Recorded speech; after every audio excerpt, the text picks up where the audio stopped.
and Kill! You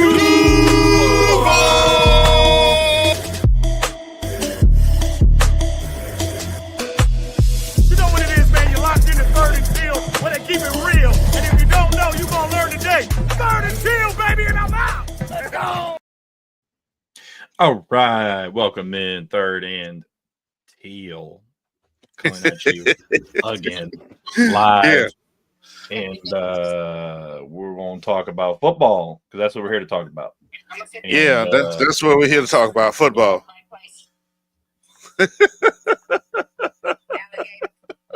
Here with me. How y'all doing today, gentlemen?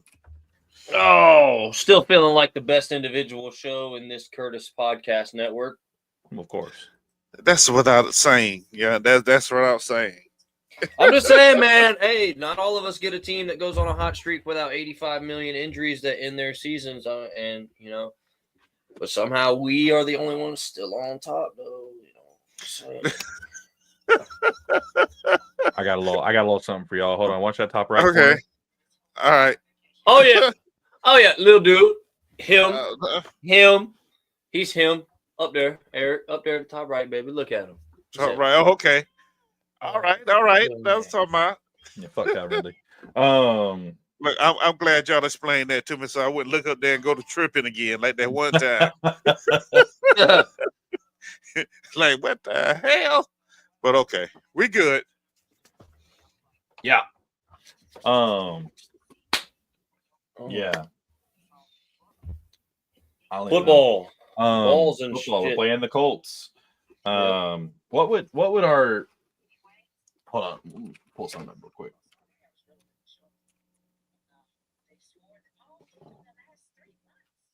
I will say though, as far as the Colts go, I'm very surprised that they're trying to force Anthony Richardson back into the game, considering it means absolutely not shit. That ass whooping they took from New York, guaranteed they're done.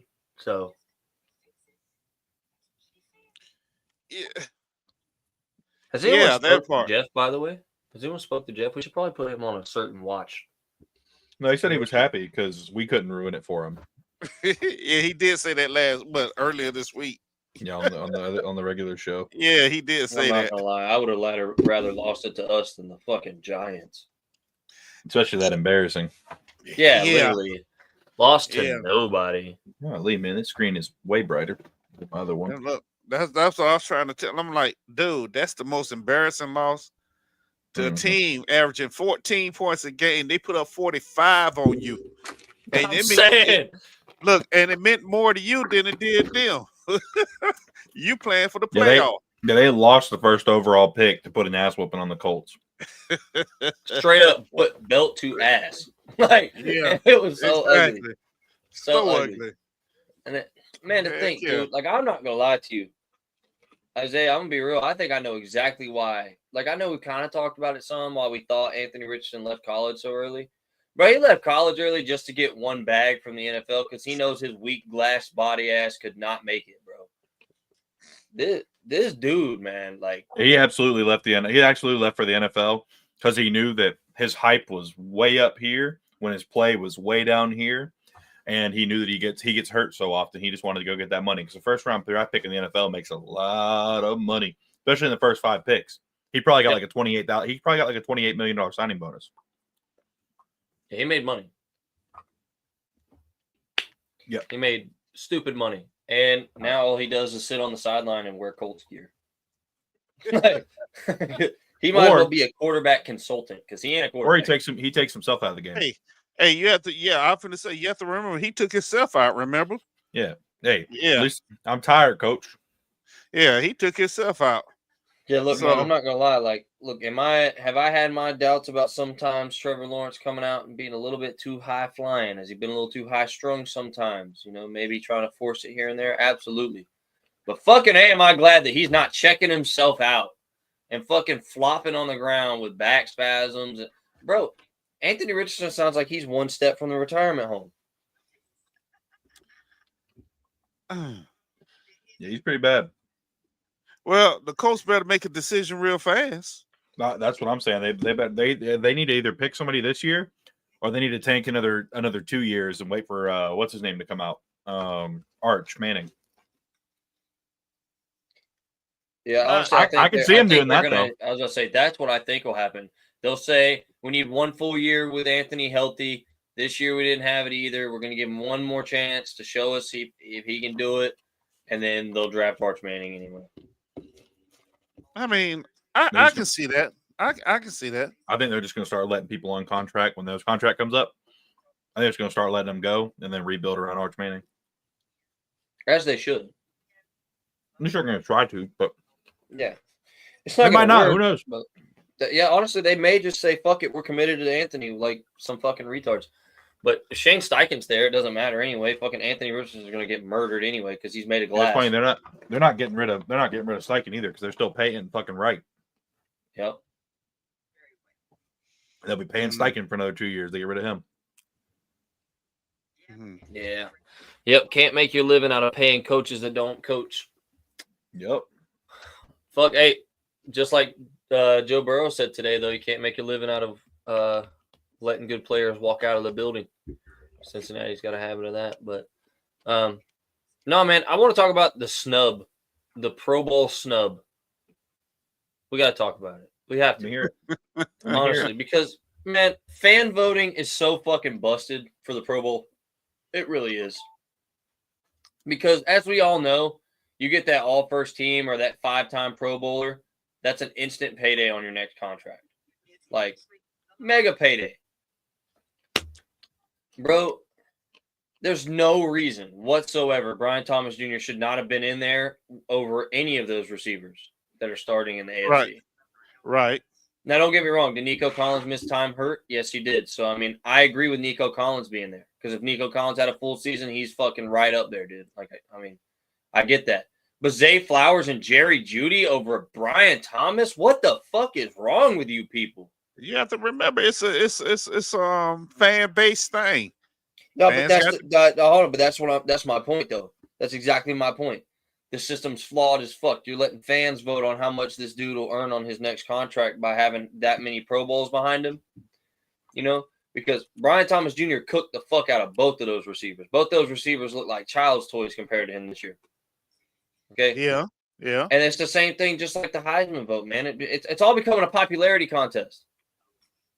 That's all it is. I know that, but it's not what a Pro Bowl is supposed to stand for. You know what I mean? That's what I'm saying. It needs to be reformatted. Something's got to be done. This is ridiculous. It does not need to be no fucking popularity contest. Well, yeah. Can we also talk about how everyone is like now bashing Ashton Jeanty for having when he's running against 11-man boxes, literally 11 and 10-man boxes all game, and he was still breaking like 6-7 tackles a play. Literally, they're like, "Oh, he had a bad game." First of all, he had your school's running back's regular game, so let's just talk about that. But anyway, he's running against 11-man boxes, dude.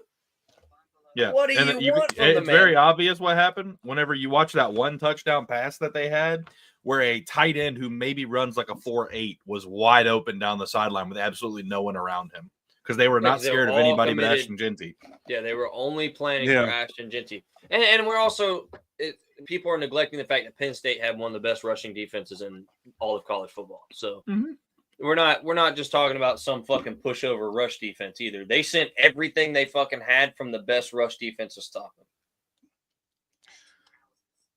You know, this where the fans really drive me crazy because they listen all year long to how great this running back is.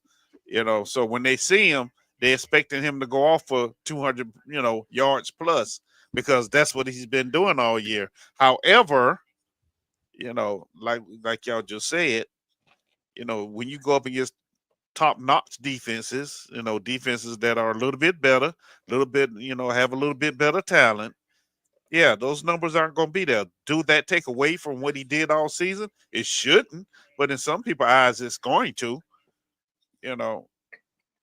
Hey, and honestly, too, another thing, just calling it now. I know it's college, but, bro, hey, listen, man, Ohio State's winning the chip, boy. None of them other 3 teams got shit for them. Actually, That is a good point. They are playing the best ball right now. Absolutely. They came out and fucking throttled the living fuck out of Oregon. Like, grabbed him by the neck and choked the shit out of him. Well, Said, "Oh, Oregon, we remember that. We remember that first loss. Just Yeah. come here, motherfucker." Like, people the have to fuck remember, out of Oregon is not physical. They're finesse and speed. They've That always been Oregon that is way. bad. Yeah. yeah, they have. They've So, always been well, high so flying, you and bring you can catch up. yeah. So you bring them those old grass eaters in from Ohio and carrying on. Yeah, them some graders right there. You Yeah, know. Ohio State's winning the chip. Penn State's good. They ain't got shit for fucking what's their fucking receiver's name? Jeremiah Smith. They ain't got shit for him. Not a fucking thing. That kid is fucking stupid.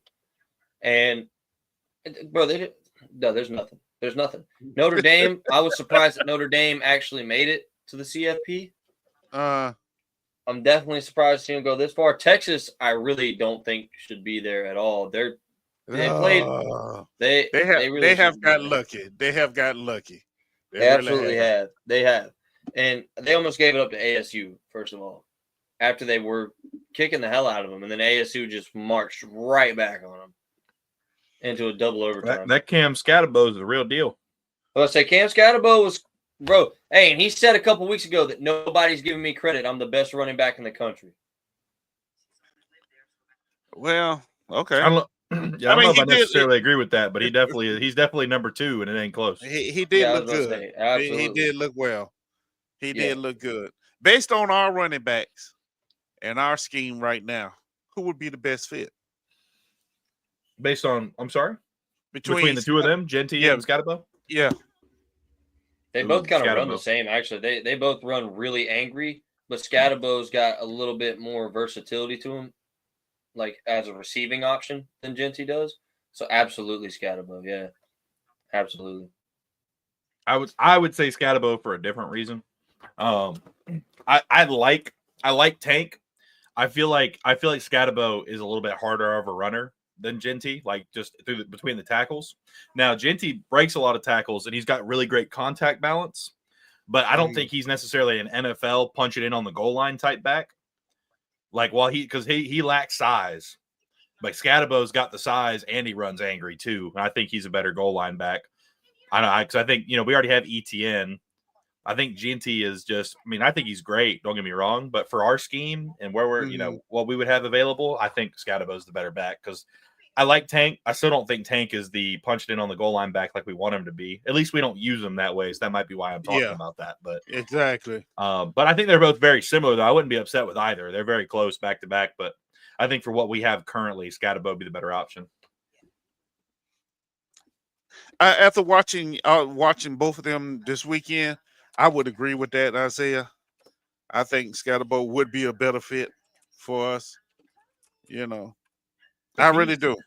He's like 6'1", 6'2", 200 something, isn't he?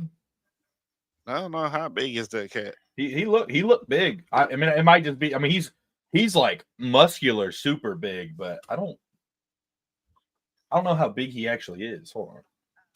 I would say we can figure that out. I got the whole ass computer in front of me, and I'm over here asking questions. Let's see. Let me just go to NFL Draft Buzz and go to running backs real quick. 5'11", 215. So he's actually basically the same size as ETN, actually. Okay. But he runs a 4.62. Well, the expected is around a 4.62, according to NFL Draft Buzz. And then Ashton Genty is 5'9", 215. So Genty's a little more compact, but he's around the same weight. They're expecting a 4.42 out of Genty. I don't see that. I don't think he's that fast. If he pulls that off, I think, honestly, that changes some shit for a lot of people. I don't know if it changes anything for us specifically, but I know for some GMs, if he pulls that shit off, oh, yeah. Oh, yeah. I don't think he's that fast, though, personally. I don't think he's that fast either. I've seen him get hawked down the field one too many times to be running that fast. But, hell, who knows? Who knows? But honestly, dude, it sucks. What are we at now? Right, like what? Pick 6, pick 7, pick 5, 5, pick 5. Yeah, 5. Yeah. of course, that's the subject to change after this week. But yeah, right now Oh yeah, we're 5. gonna win again. We're gonna win again because the Colts are in shambles and can't figure anything out. And Brian Thomas Jr. At this point, dude, it's like we said. Brian Thomas Jr. was gonna figure it out, and he's gonna turn that shit on, and he was just gonna fucking take over games, and that's all it was. That's all we were gonna have. Oh, Right. dude. Just imagine if we still had Trevor out there slinging Oh the my rock to him God, dude! as Brian Thomas Jr. is coming to his own. Oh, dude. Uh-huh. Because the hard part right now is like we're seeing like we're seeing him do his thing, right? And Mac Jones and him are doing their thing, but like that touchdown to Brian Thomas Jr. down the left sideline, he would have caught it in stride rather than having to stop for it. Like, there'd have been some better touchdown throws, I think. Now, I will say, Max put a couple of them in some good spots and everything. He hasn't been bad, but he's definitely not better. He's definitely not better than what we would have seen with Trevor on the field. Okay.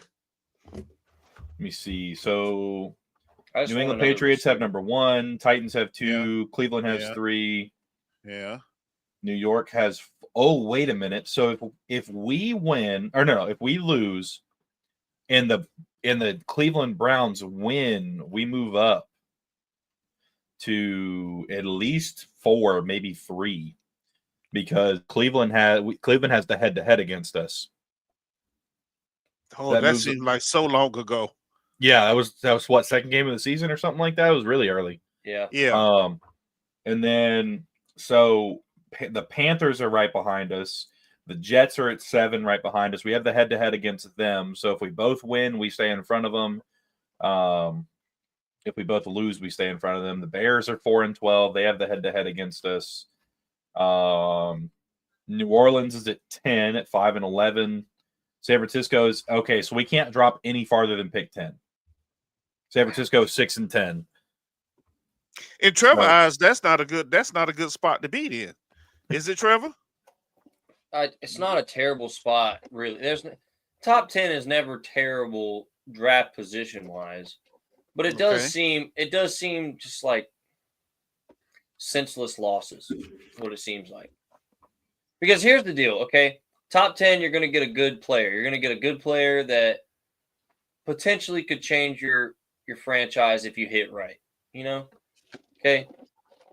But most of the time, not every time. This is not a certified lock every time. Most of the time, if you want to guarantee a player that's absolutely going to make a huge impact at whatever position of need you pick them up for, you want to be top 5.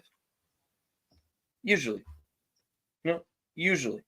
Not always that's not always the case, but it usually is. It just feels like to drop all the way to 10 is just so much losing for what? For what? We're trash. Yeah. We are ass. We've lost to some of the worst teams in the league this year. We suck. For what? For what? It did nothing. We still get nothing out of it. All we're going to get is a new coaching regime that has a number 10 pick. Which, in the new coaching regimes, I was like, oh, that's not bad. That's not bad. 10, I can deal with 10. And honestly, we can deal with 10. It's not like I said. I'm not trying to say that like 10 is a terrible spot to be. It just, honestly, at this point, for all this losing, I want to be top 3, dude. Fuck, we're already losing. I mean, why not make it fucking worth our while when the end comes? Yeah, maybe. I mean, I understand that point. I do. I understand that point, and yeah, it makes sense if it was somebody else. But it's divisional, man, and it's the Colts. No, I always want to beat the divisional. I mean, just the thing. If we sweep the Colts, that means we swept the Titans, we swept the Colts. Only 2 losses in division came to who the mother. That means we're still really the second best team in the division when it comes to just the division. But the Colts had a 3rd place schedule. Like that's what it comes down to at the end of the day. They only have 2 more wins than us right now. I mean, it just sucks. Yeah, you know what I mean? Yeah, I feel the pain there, Trevor. I do. Trust me. To be in Jacksonville and not go to a game, yeah, I feel that. Trust me. Trust me. Because I think if the record would have been anything else besides what it was, I probably would have went. But I just could not see myself sitting in the rain for that. If we'd had five or more wins, I probably would have gone. I would have told my family, hey, sorry, I'm already going to the game. But at 3-11 or 3-12, whatever it was, I was like, nah, I just won't go. I mean, look, I'm looking back at this, dude. The only out of division opponent we beat was the fucking Patriots, dude. Yeah, and they're picking number 1 right now. Yeah, and we still almost lost to them, like at first. That we ended up sometimes surging think in about the too, fourth though. quarter. We lost to a healthy Cleveland Browns week 2. They're currently in front of us now. Just imagine if we got to play fucking Jameis Winston week 2. Absolutely, but also, let's talk about we lost to the Bears 35-16. Yes, I mean, at the time, again, healthy Bears early in the season, they had the best defense till mid-season at least. They had the most turnovers of any defense in the league. I think they still are up there. Like, and I hate the Texans beat us. Their defense is not bad. It's not their defense. I hate the Texans beat us by 3 and 4. Like the fact that Caleb Williams, as of like a week ago, had taken 67 sacks, and right at roughly 20% of them were his fault for holding onto the ball for too long. That's insane. That's an insane amount of sacks for a quarterback to cause. And I'm just looking back through the 1-score games, dude. It's disgusting. Disgusting. Is what 9 or 10 of them, right? 1, 2, 3. There's at least 9 of them. 4, 5, 6. Basically every loss. I think 7, the Bills and the Bears are only the ones that beat us by more than double or more than one score, wasn't it? 9. Yeah. Yeah. There'll be 3. The Lions beat us by Lions. Yep. Lions. I try to forget that game ever happened. Yeah. The Lions, the Bills, and the Bears. Yep. Oh. Yep. Love that. Yeah. And also the 52-6. That's just fucking atrocious.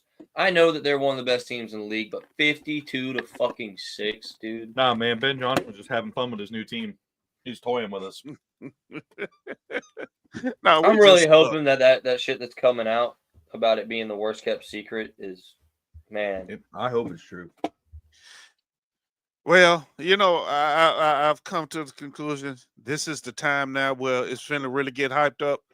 But before we go in further than that, come Monday after the Sunday's game, if we have everybody still in place, then there's need to worry. There's need to worry. Yeah, if everybody's still there, come. Like, I wouldn't necessarily say Monday. No, Monday. Hell, left up to me, it'd be Sunday evening. Yeah, no, I was about to say Monday. I think Monday should be reasonable. I just think with how Shad Khan moves, I think they'll know Monday. I think we'll know probably like midweek to Friday. Yeah, that I could see. I could see us not knowing because of the way he moves. But honestly, I feel like with just how abysmal this has been. Because like we said, it's way better to just get blown out than it is to lose all these 1-score games. And know that like you've got talent, but our coaching can't figure it out. No, I'd rather get blown out. Because at least when we get blown out, I can say we need to keep drafting talent. We're still rebuilding. Look, we tried to get blown out. That shit sucks, man. Yeah, but at least I can walk into it saying I know we suck. Just think how embarrassed we was after Detroit. That's Buffalo. Because this season wasn't supposed to be like that. I'm talking about an overall season. When you're talking about a season where we're just getting our backs blown out and we're used to it. Getting blown out doesn't help anything anyways, because I don't think if they're going to fire him, they're firing him whether we lose in the last week or we don't lose this week. Right. I'm not talking about losing this week. That's not what I'm saying. I'm saying the reason that it should happen Monday. Fuck letting it wait. Fuck the media training, the shit that Shad does. Fuck all those games. It needs to happen Monday because we've had those seasons where all we did was get blown out, right? Yeah. I'm not talking about we need to get blown out this weekend. That's not what I'm saying. I'm saying I remember the years where we're just getting blown out, and it was because we were rebuilding. We had reasons to be this fucking sorry. Like, we were still drafting talent. We were building our roster. Like, there were excuses for it. We've had 9 1-score losses, and this coaching staff still can't figure it the fuck out. Doug Peterson can't manage second half timeouts to save his fucking life still. We still don't give Tank Bigsby the ball in crunch time. We still didn't target Brian Thomas Jr. in the first half to the last 8 or 6 games now. Like, what the fuck are we doing? And that it's just literally so out of pocket and so fucking horrible. Fuck waiting. It needs to be 7 a.m. Monday morning. First fucking thing. I want to see breaking news, fired, every one of them. That's how bad it's been this year. Like, it really has been that bad. And then to think, you got the nerve like we've been talking about. Huh? I said, I'll take another midnight release. I'd take that too. Yeah. Yeah, I'll take it right after the game. Screw that. Right after the game. Fuck, I'd take it right now and say, fuck it. The players are calling their own shit this Sunday. Why not? Hey, we're letting them do what they do. Yeah, just let Trevor Lawrence call it on the sideline. Let Trevor call the game. Yeah. Fuck, we probably blow the shit out of the Colts then. Why not? It's the last game anyway. Yeah, I mean, it doesn't matter. If he's going to fire him, it doesn't make a difference whether he fires him Monday or fires him today. Yeah. Well, that's what I'm saying. And that's my point, yeah. I'm not saying we need to get blown out to certify that they get fired on Monday. No, I want us to beat the Colts. Just because, one, we've already done it once, and I don't like the fact that people would be able to say that Anthony Richardson beat us and that sorry glass back-ass motherfucker. No. Fuck that. I want Brian Thomas Jr. to rip the fucking dome off of that bitch. That's what I want to happen. But still, I think they need to be fired like first thing, dude. Or midnight Sunday. Like, or fire them before. Fuck it. Make them fly themselves back. Like, don't even buy them a plane ticket, bro. Just stay in Indy. Hopefully they'll hire you. Because you're not welcome here no more. Like, I don't care how it happens, but it's been so bad. Like, watching these one-score losses absolutely hurts more than getting blown out. To me. It's definitely more painful. Because at least when we get blown out, we just weren't a good enough team today. One-score loss, we were a good enough team, and I can point to you 1 or 2 places that always fucking happens why we lose these games. That shit sucks. Yeah. Because at least when we get blown out and say, yeah, we suck. We don't fucking suck realistically. Record-wise, we suck. Coaching-wise, we suck. But we've got talent galore on this team, dude. We've got players that can really make some shit happen. And yet, 9 times, 1 score. 9 fucking times. It's unacceptable. It's just ridiculous. They need to be fired immediately. Yep. I agree. But it's not the first time we've been in this position with with so many 1-score losses. It's not the first time. I don't think we've had. No, we broke NFL history. This is the first time we've had this many 1-score losses. Now, we've had a lot of games where we did better than we expected, and we've had seasons similar where like we were in these games, but we lost it in the third quarter or so. Almost all of these 9 1-score losses, we lost right in the fourth quarter. Like right there in the last 2 minutes, a lot of the times. Well, you got Doug Peterson calling a timeout 10 seconds before the 2-minute warning. Like, what the fuck are you doing? You're not going to give Doug no kind of... Fuck no, I'm not giving him no break, dude. It's 10 seconds before the 2-minute warning. And then guess what? We didn't have a timeout to stop the clock, and they kicked the fucking field goal on us. We stopped them 4th. Bro, I hate him, bro. I hate him for this shit. Well, it's ridiculous.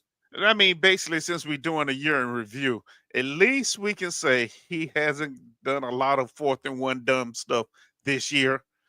Now, not to say he hasn't done any, but he hasn't done as many as he was doing last year. That's because he's already given away the game before we ever got to the 4th and 1 opportunity. That's true too. He's already giving the shit away. Yeah. Look, beyond drafting a kicker and not using him, that's a stud. That part, we're talking about a dude that's got a boomstick for a leg, and we're just like, nah, you chill over there. Yeah, it's crazy how many 1-score games we've lost and how many times we've been on their side of the 50 and not kicked a fucking field goal. Right.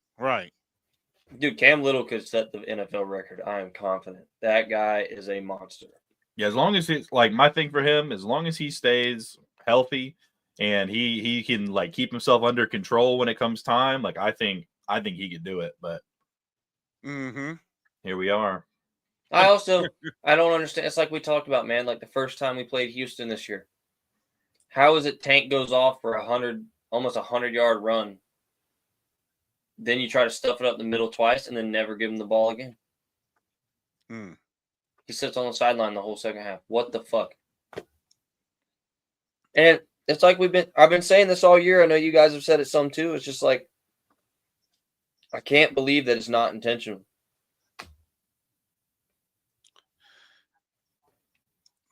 Not all of it. Not all of it. Because obviously they're not going to try to make themselves look like shitty coaches. But some of this is absolutely petty shit. Like, remember the healthy scratch on Mason Smith. Put that dude on the field, bro. He's a fucking earth mover. He's been playing so good, dude.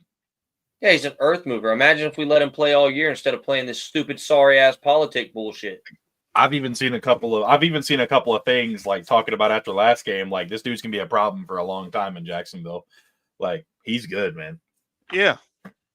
He's got the size, he's got the athleticism. It's literally just been getting on the field.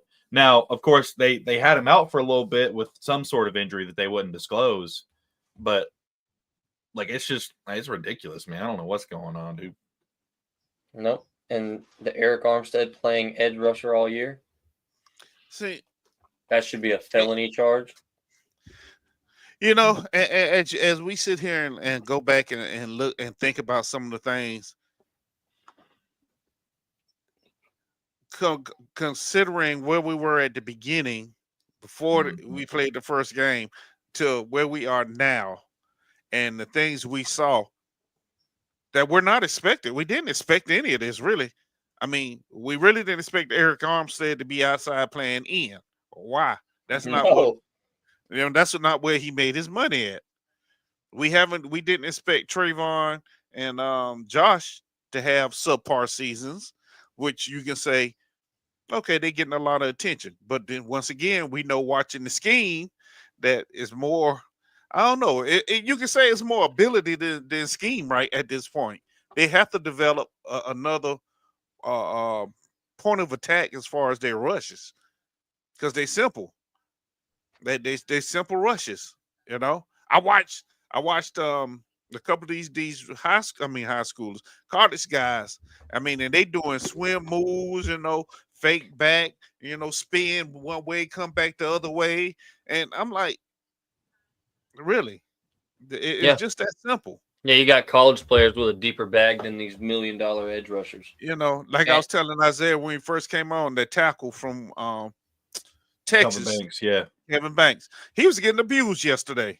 And of course, making a couple of mistakes as well down in the red zone, costing his team some yardage and points. But so as you look, you're like, there's no way in hell we should be at 4 of anything, unless it was just 4 losses. Just looking. But once again, going back, looking, and we've done a whole lot of film study, you can actually understand why we are where we are. Absolutely. I mean, you can understand it. You can see it because there has been no adjustments, no fixing the problems, which we know number one was Darby on one side at least. Safety they play. fixed that finally, but what was it? Week 12? What? Not even week 12. Like week 14. I mean, season's over with now. Yeah. So, and that's all coaching stuff. Like, take away the fact that the players are going to make player mistakes. We understand that you're not going to win every snap of football, right? But like, it's just like Eric just said, man. Perfect way. You can't say it any better. Is like the lack of adjustments is absolutely why we're as bad as we are. Like, why throughout the year did we never adjust to the fact that we can't run up the gut? Our offensive line cannot fucking do it. Why have we never adjusted that? Why did we never adjust to the fact that Brian Thomas Jr., you have to get him going early? Why did we never adjust to that? Why did we never adjust to the fact that Gabe Davis couldn't catch a fucking cold? Why didn't we ever adjust to that? That's a best kept secret right there. I'm telling you. And why didn't we ever adjust to the fact that Devin Lloyd is an absolute casualty in coverage? I mean, absolute casualty in coverage. He couldn't cover a bed. All right? Like, he's bad. He's bad in coverage. He's good at securing a tackle when one runs right at him. We saw that selected-ass cherry-pick stat the other day. But, Fuck, why didn't we adjust to the fact that Ventrell Miller should have seen starting time over Devin Lloyd week 3? Week 3 on. As soon as Devin Lloyd lost some snaps to that little bit of injury he was feeling, Ventrell Miller should have never given up the starting spot. He should have never given up that primary time. Yeah, he earned more time in a rotational role from what he did when he was in the starting spot. Why'd they ever take it from him? The defense looked way better with him on the field. That's lack of coaching. Lack of coaching. Why the fuck is Andre Cisco still to this day trying to play the QB spy from the free safety position? Lack of coaching. Straight up lack of coaching. Why does our linebacking core actually never know what the fuck is going on? I know that's lack of coaching. That's not player because Foyer is one of the smartest fucking football IQ guys you can put on a football field. Okay, so I know that's coaching. Ain't no ifs, ands, or buts. That's coaching. Like we talked about, why did Darby make it into the teens? Bro should have been benched week 1. Honestly. And even if you want to be optimistic, give him week 2. He should have been done then too. Because between Darby, Devin Lloyd, and Andre Cisco, those 3 motherfuckers lost us at least 4 games each. Like, or not each, but like they at least lost us 4 games between the 3 of them. Just them. Just them 3. Though they solely are responsible for probably a good 5 or 6 of those 9 one-score losses we have. Like solely on them. Solely. Yeah. Like the Bears game, that's solely Devin Lloyd, bro. You got cooked by Cole Kmet so many fucking times it ain't funny. Yeah. I can't even remember who we were playing, but in Jacksonville, 1-score game. Fucking Cisco drops back. He trips over his own fucking foot. So he fakes a fucking hamstring, walks off the field normal so he don't get clowned for falling. I mean, gives up the top, walk off touchdown to finish the game. Like, you can't make this shit up. Can't make this shit up. And why didn't we adjust to the fact that Jarian Jones can play man press off the line? We should have adjusted to that way sooner. We started letting Jarian getting some of these motherfuckers grill off the line of scrimmage. You start to see Jarian Jones do some lockdown shit. It's just like, it's crazy, man. It's like, oh, week 16. Oh, now we figured it out. Yeah, well, the season was over 2 months ago now. So glad you just figured it out. Good fucking job. And lack of coaching, lack of foresight, lack of management is why we paid people like Walker Little. I can't keep going back to that enough because, like, don't get me wrong, I'm not mad about the numbers themselves. The numbers themselves is not a terrible deal, but like, it's just like the wrong guy altogether. Why the fuck did we pay him? I don't understand. I cannot come up with any fathomable reason to pay him right now. He's never earned the starting role. So why the fuck would we pay him starting money just because we traded someone else away? You don't give him starting money for that. Makes me think that what's his name? Javon Foster is not nearly as good as we were hoping he was going to be. That I've come to terms with that. Well, I know he's been hurt, so I don't want to say thank you. I know he's been hurt. You drafted him hurt, coming off an injury. Yeah, like that's big injury too. We ain't talking about no small shit. That's more what I'm talking about. It's not necessarily like I don't think he can be or will be good. I think that they might not think he's going to be able to come back and play next year, or that he just isn't going to be the same as what he was in college. And you see, what's scary to me though is that they knew that when they drafted him and still thought it was a good idea. Thank you. Exactly. And that's the type of shit I'm talking about with Balky. Like Balky, he only hits on the picks that are give me picks. You know? Like, except for Trayvon Walker. Trayvon Walker, like we said, bro, we love Trayvon, but he was not the number 1 overall pick in that draft. He wasn't. Aiden Hutchinson had him beat damn near in every measurable category. The only difference was Trayvon Walker played on a national championship team. Aiden Hutchinson was the obvious pick there, and we fumbled that. Now, don't get me wrong. Trayvon's been great. He's developed well. Okay? But you take away Aiden Hutchinson's leg injury this year, which you can't say would have happened anywhere else. You know, that's just, honestly, that's sheer accident. Was, you know, who knows? But that motherfucker's still the top edge rusher in the league. It took Trayvon like 3-4 weeks to catch his numbers that he was out. Like, yeah, I don't subscribe to that though, because he got five sacks against Tampa Bay's third string right tackle, and You're right Baker about ran that. into him 3 different times. That's one That's thing about fair. his numbers. Like, I will say, Aiden Hutchinson is definitely more of a complete pass rusher than Trayvon Walker. I'm not going to deny that in any way, but his numbers are overinflated over the past 2 seasons by quarterbacks literally running straight into him. That's fair. That's fair. But even when Not- we play those same quarterbacks, they damn sure don't run into Trayvon. And I'm not saying that's something that Aiden's doing. You don't know why they're doing it, but yeah, I mean, that's You because we leave the middle of the fucking line open, like Yeah, I unlike know. them. And got- also, yeah. that's another thing. Lack of coaching. Again, why did we never adjust to Eric Armstead not picking it up at the edge? If you wanted to try it, sure, fuck it. Try it week 1, week 2, give it a couple shots, see what it does. It never fucking worked. Not one time.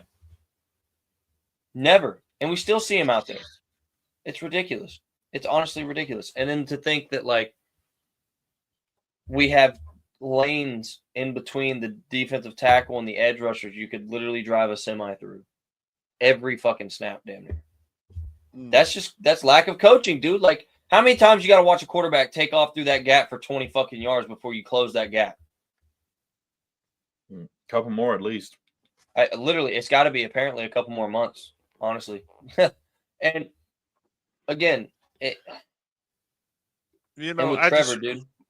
I just read something that it just Oh no. now Yeah. that I think about it, it makes sense.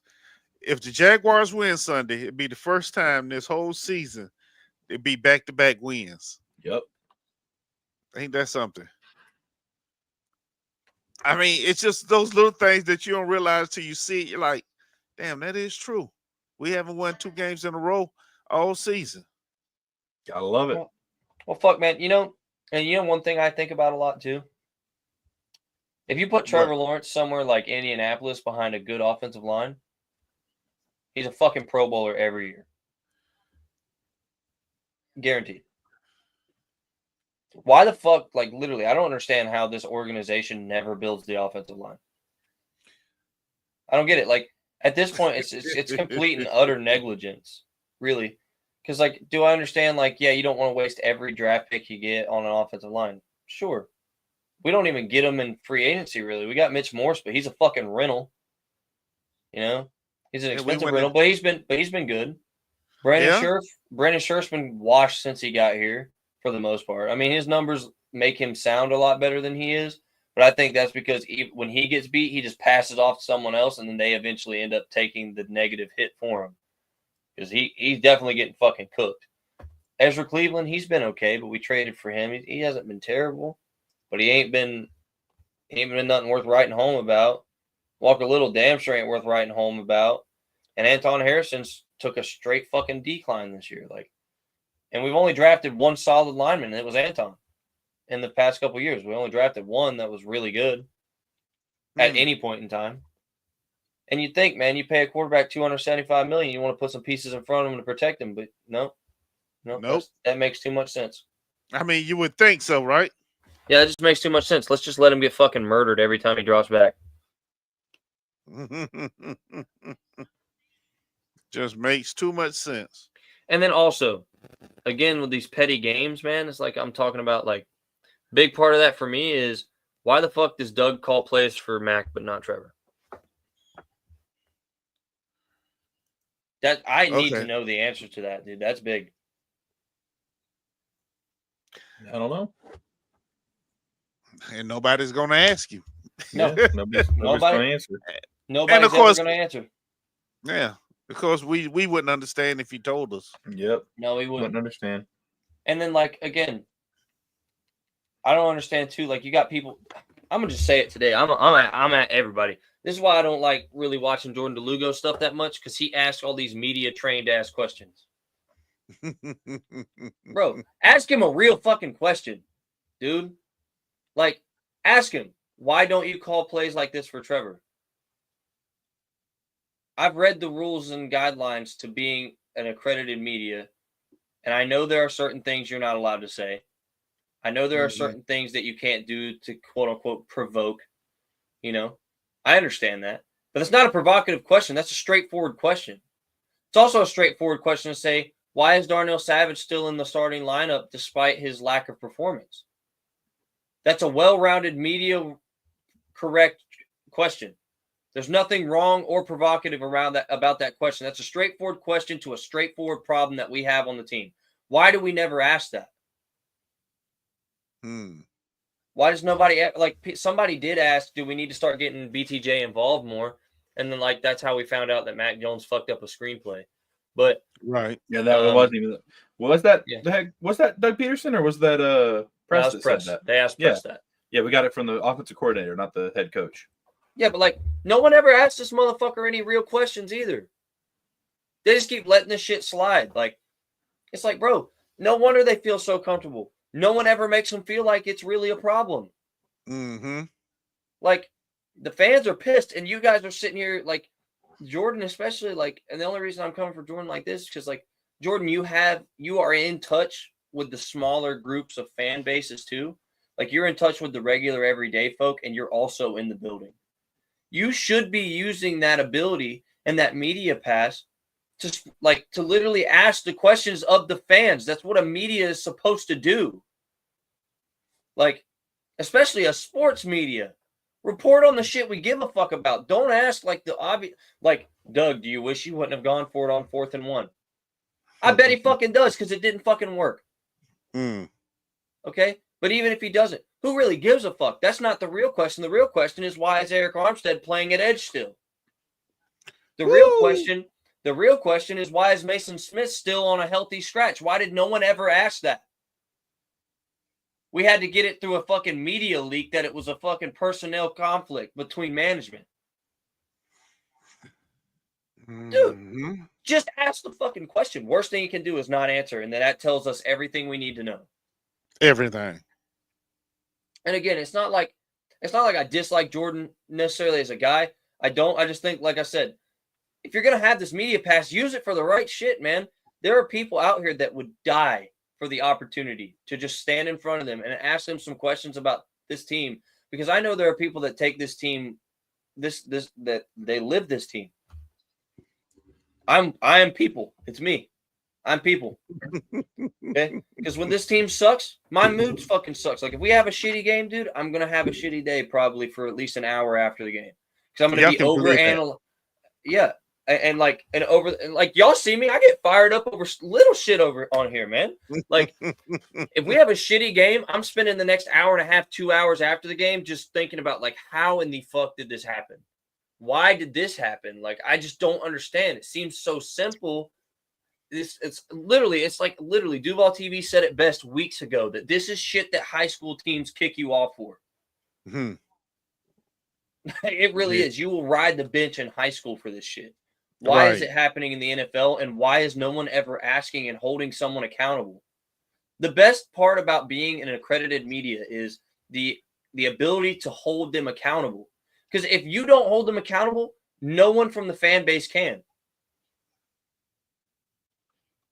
That's one of the reasons I love this show so much that we do. Because even though we may not have the following like they do, I know that all 287 people that have subscribed to this channel that watch our stuff, whether it be all the time or part-time, are going to get real questions, real answers that we can come up with, and we'll at least hope and ask just along with them for the same accountability.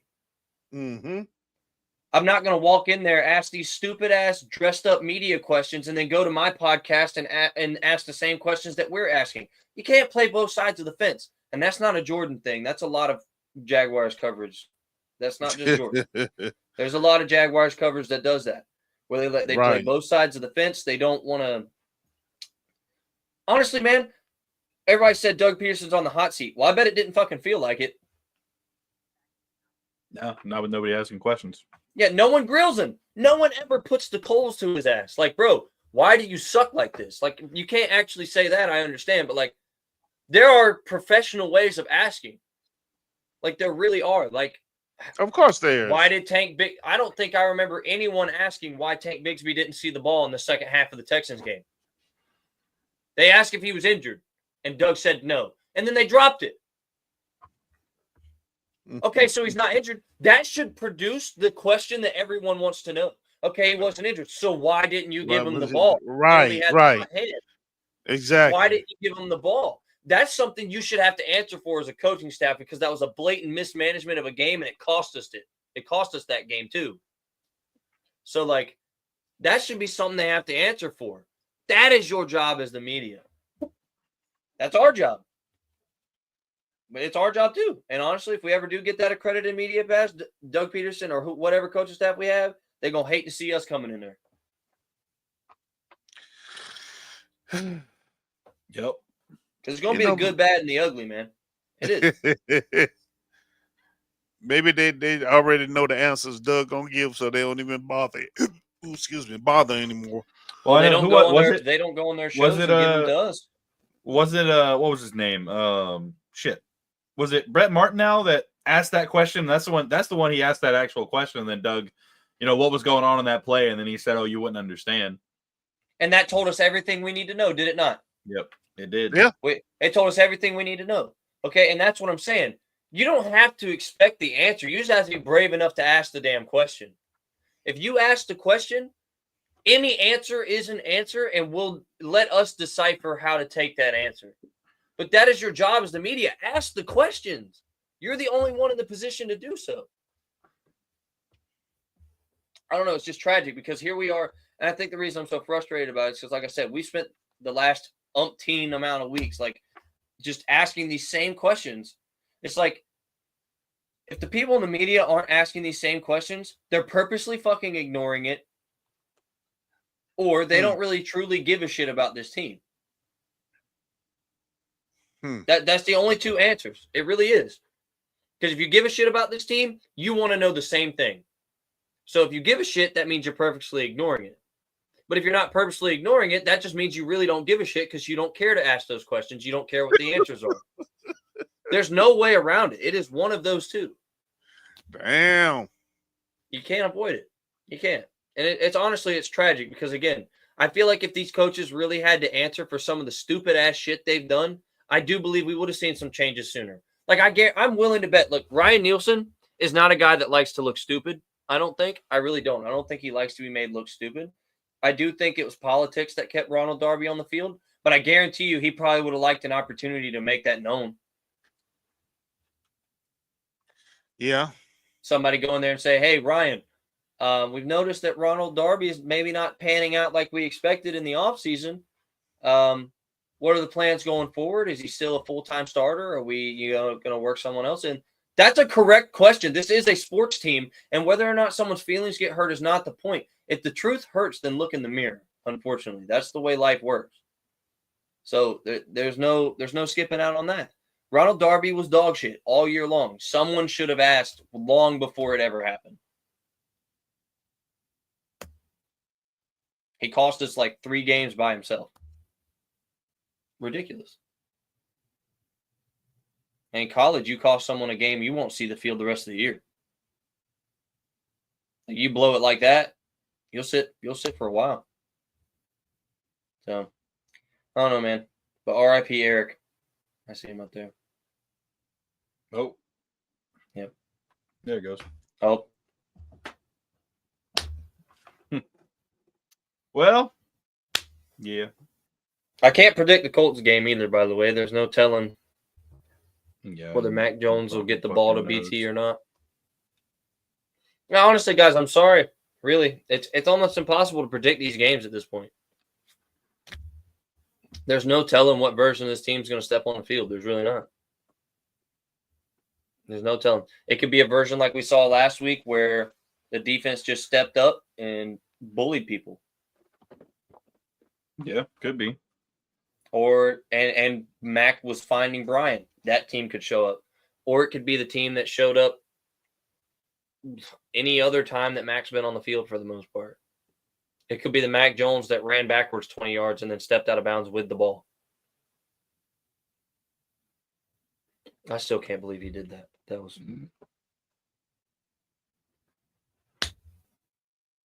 And see, that's another thing. That should have been asked about. Someone should have had to answer for that. That was just ridiculous, dude. And everyone's just like, no. Yeah, it's fine. Yeah, it's fine. He only cost us great field goal position at the very least. Welcome back, Eric. Oh, There you are. yeah. What up? What up, big dog? That now, so unless you said that that's all it should cost. What is it should cost? It has cost us already a whole damn season. No, I'm saying why, like, one thing again should have been brought up is like no one asked any questions about Mac Jones running backwards 20 yards and then stepping out of bounds with the football. No one asked a single fucking question about that, dude. Everybody was just like, nope, that's normal. Because he was told no matter what you do on this play, do not throw the ball. No matter what you do. Yeah, and I would like to know who the fuck came up with that idea because we were in great field goal position. Man. Look. Yep. We need to change, okay? That's I mean, what else can you say? What can you say?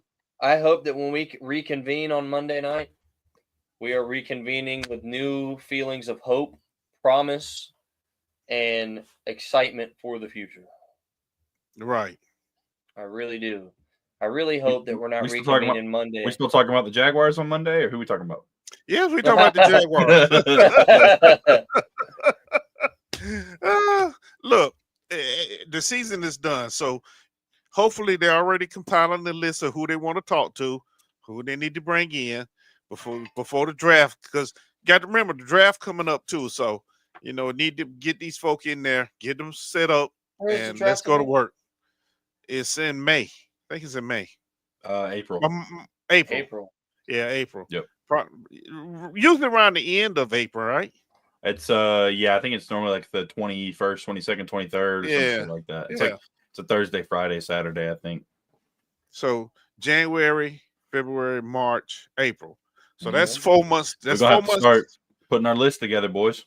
Yeah, that's 4 months. To get a GM, a head coach, a coaching staff, coaches under them, and prepare for the draft at the same time.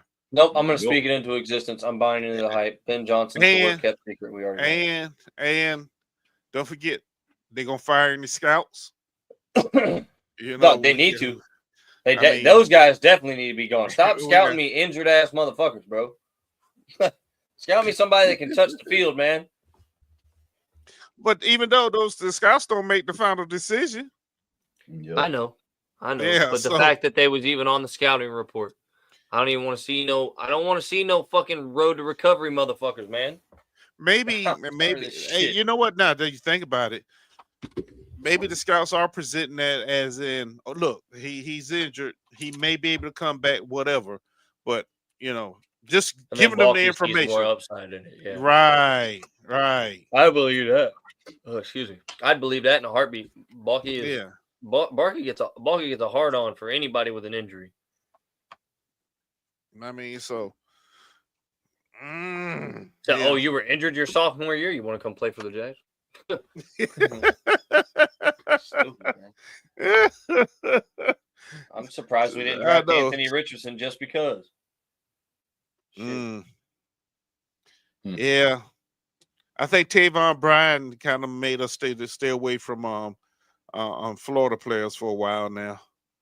I think because he was the last one we drew. Was Tavon the last Florida Gator? Ventrell, yeah. Miller, yeah. Okay. Killer. He was hurt too. Yeah, exactly. But he's living up to his. I think next season will be totally different. They let him play. Oh yeah. That's because every dog has their day. Balky got lucky that Ventrell is an absolute monster.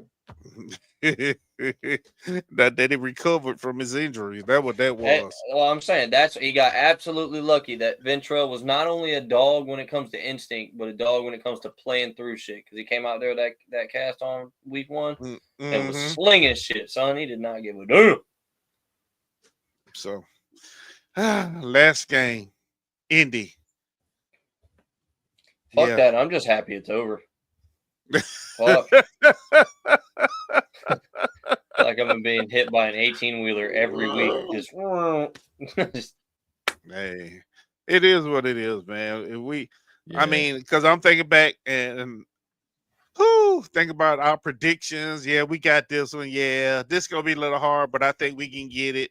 And now look at us. No. Oh, Look where we are now, man. And you know what's sad though? The games we should have won, we still lost, and we made the games that we didn't really think we were going to win close. That's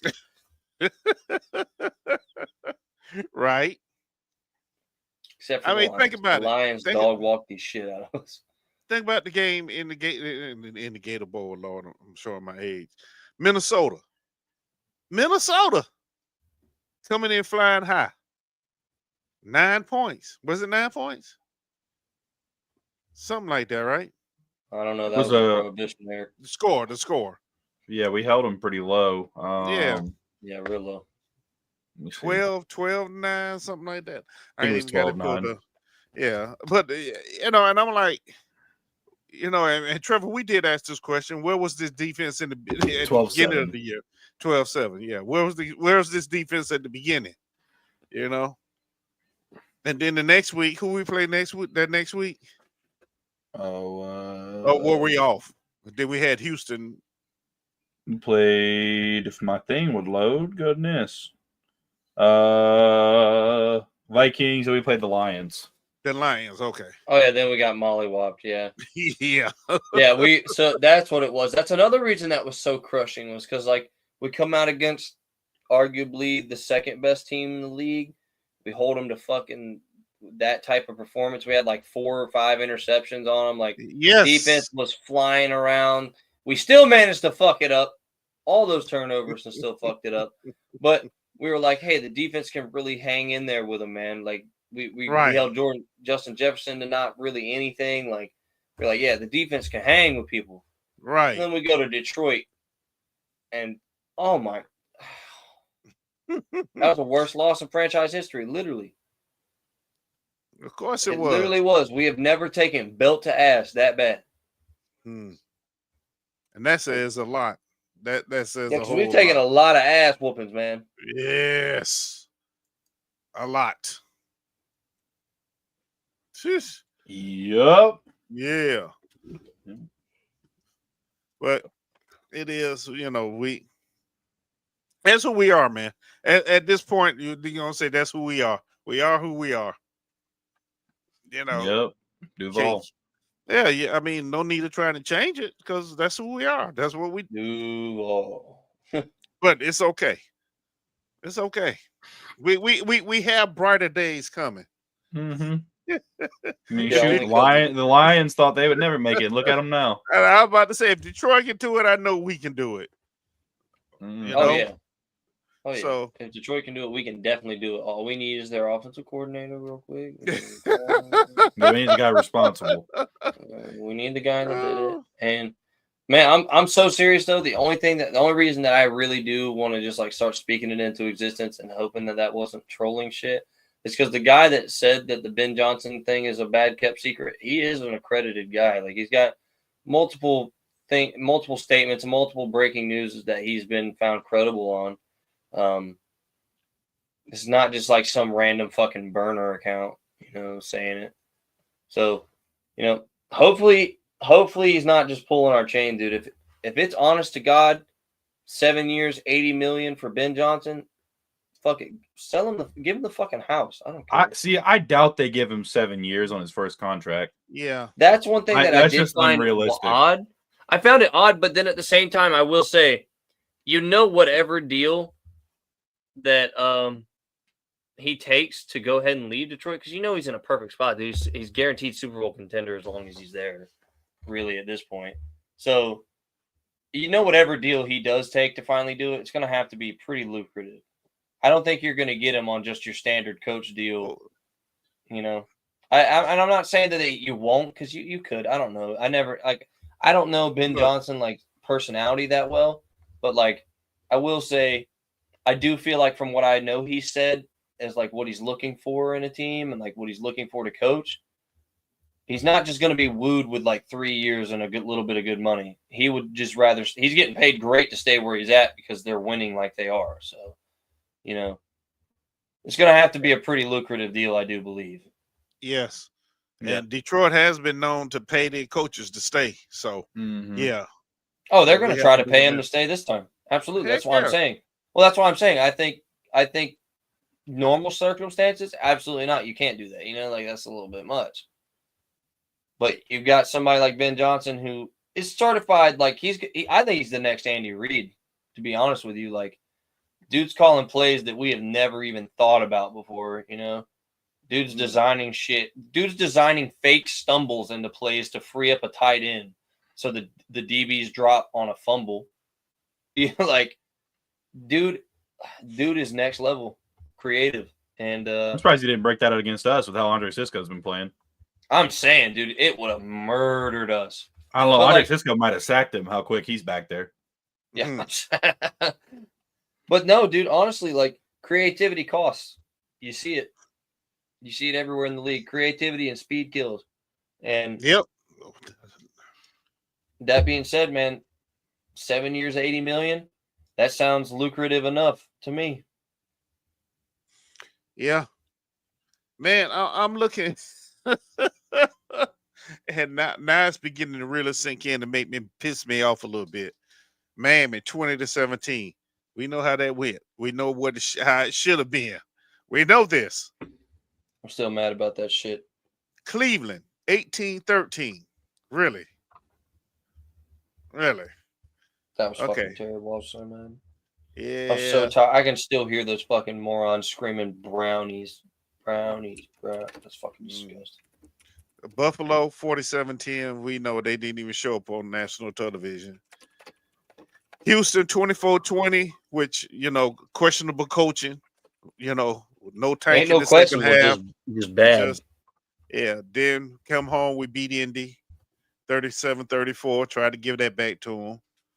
And here's where it started getting crazy, which Chicago 35-16. There's no way. But like you said, we made Kmet look like our all-pro. Caleb Williams looked like an all-pro. Let's see. New England 32-16. Okay. Green Bay. Hey, to be fair, hold on. You can't skate over New England because before the fourth quarter, we were trying to give that back to them also. That's true. That is true. We just, Trevor and them just turned it back on in the fourth quarter. That's the only difference there. Like, let's see. Green Bay 30-27. That's another winnable game. It was winnable. Absolutely. We were in it until the last minute or two. Philadelphia 28-23. The greatest meme that we will never stop getting Jerry Jones out of now. Saquon jumping backwards over him. Right?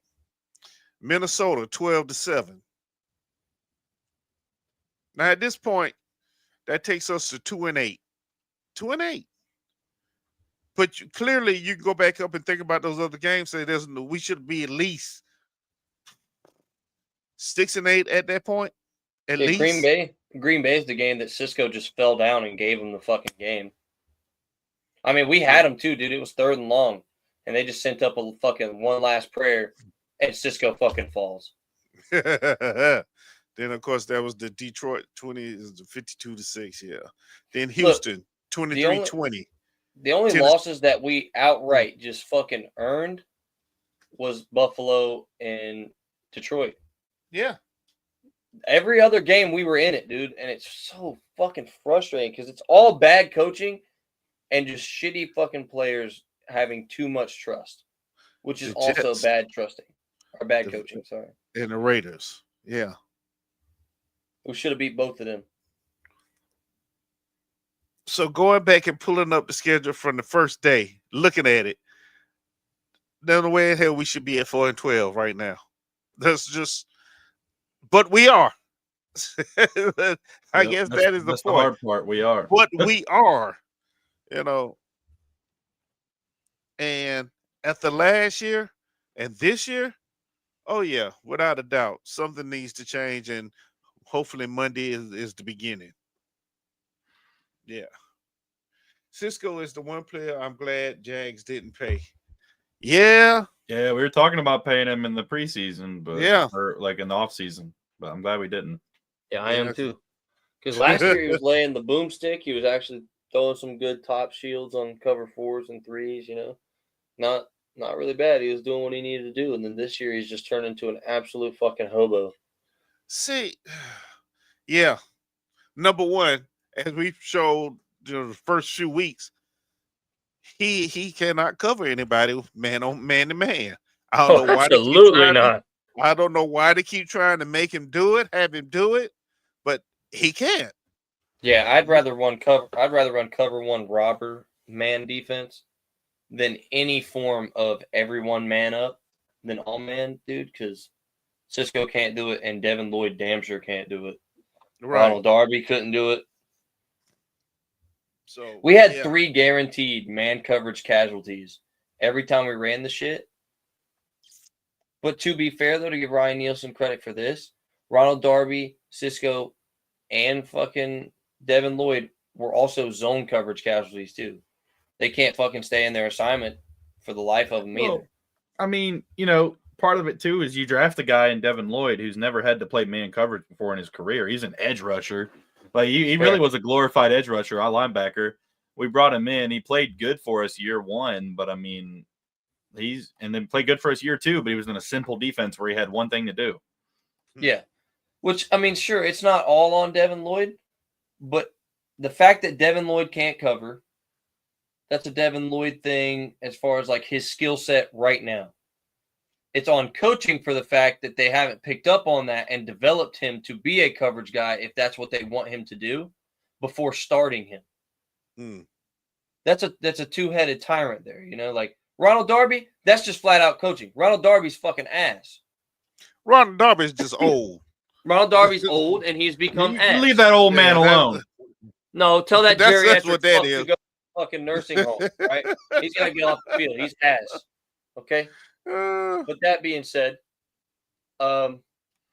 still, that's on coaching. But Devin Lloyd, that's a two-headed tyrant because you got to accept the fact that Devin Lloyd is who he is right now. His skill set, that's Devin Lloyd. But the fact that they're not recognizing and adjusting to that, that's coaching. And because like you said, you are right. He was just a glorified edge rusher. He was never meant, I don't know, dude. Yeah. There's no more rationalizing their thought process. It doesn't make sense. Dang.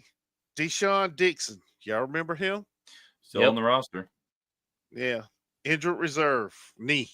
Yep. Since September. Yeah. Carrying him as a DE. And I guess that's the other question. What moves are they going to make now? What moves are they going to make? They're going to bring in another DN? They're going to try and address the offensive line? What are they going to do? They're going to keep Kirk, get rid of Kirk? If that depends on Kirk. But the line needs to get bigger on both sides. Both sides. Bigger? Yep, bigger, stronger, faster, both sides. Yep. Because Mason Smith and Jordan Jefferson are big. Yeah. But Josh Allen became big, but now he's slow. Right. Trayvon Walker's never really been the fastest, but he's big. Huh? No, he's fast. He's not the fastest, though. He is fast, but he's not the fastest. I mean, Trayvon Walker's the fastest defensive lineman we have on the team. He's faster than all of our linebackers besides Foye Oluokun. What are you talking about? That doesn't make him super fast. It just means everybody else is not the fastest either. He got outran by Aaron Rodgers. He ran a 4.51. Aaron Rodgers had a 20-yard head start because the middle of the line was open. That's fair. He's not. I'm not saying he's not slow by any means, but like still, it's not just Trayvon. Trayvon Walker outside of the secondary is our fastest player on the fucking team, just about.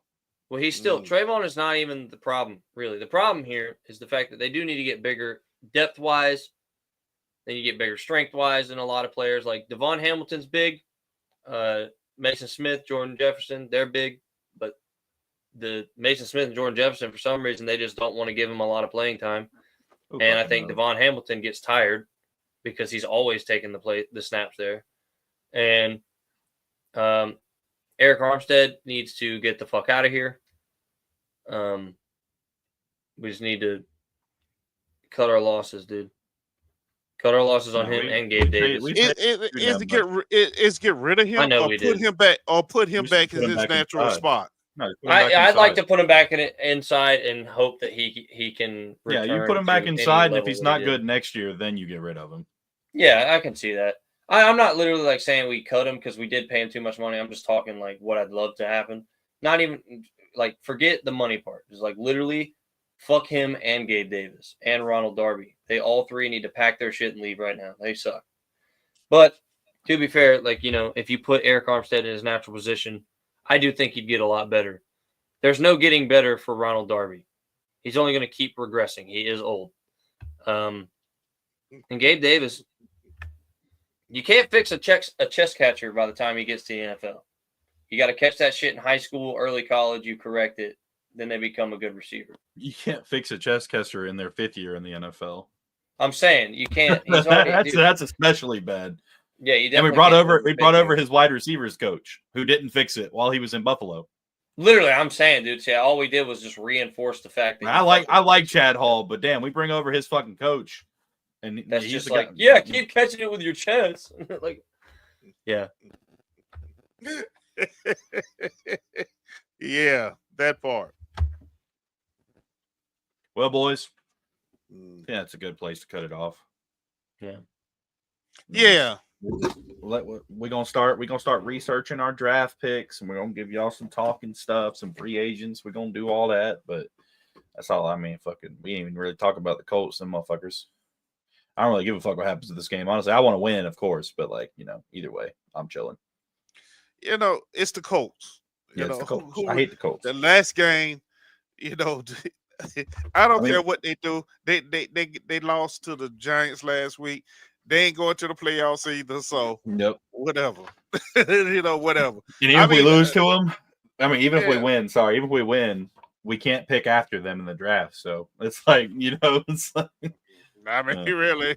But all right, let's get on. Let's cut it here. Fucking Duval. Duval. Peace.